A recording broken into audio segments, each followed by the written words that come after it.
ফিরে এলাম বিরতির পর। ধর্ষণের অভিযোগে অভিযুক্তের সাজা ঘোষণা, এমনই অভিযোগ উঠে আসছে কমলপুর থেকে।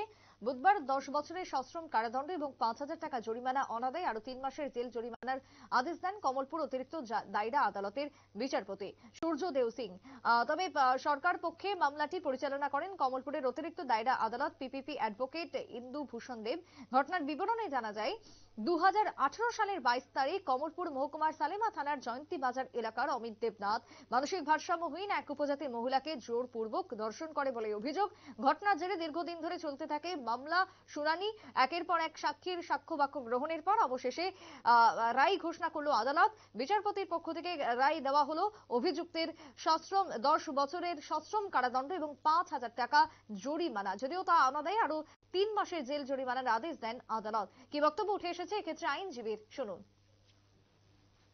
গত 22/4/2018 সকাল অনুমান 8টার সময় এই কমপ্লেনেন্টের বাড়ির পাশে লুঙ্গাতে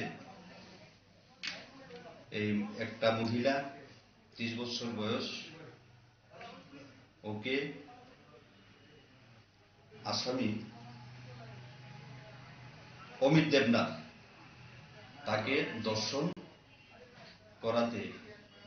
দর্শনের ফলে মেয়েটি চিৎকার করায় ওর পাশের বাড়ির একজন এসে ঘটনা প্রত্যক্ষ করে।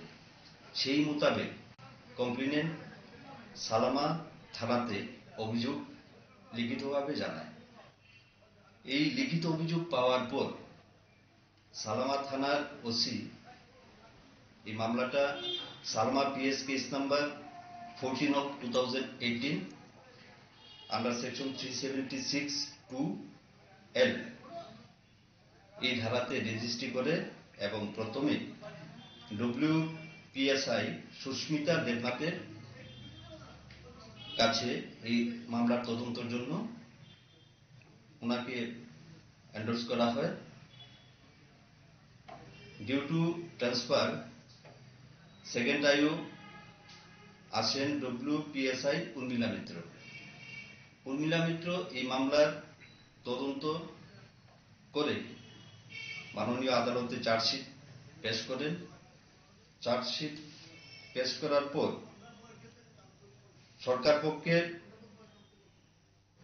18 জন সাক্ষী এই মামলাতে সাক্ষ্য প্রদান করে।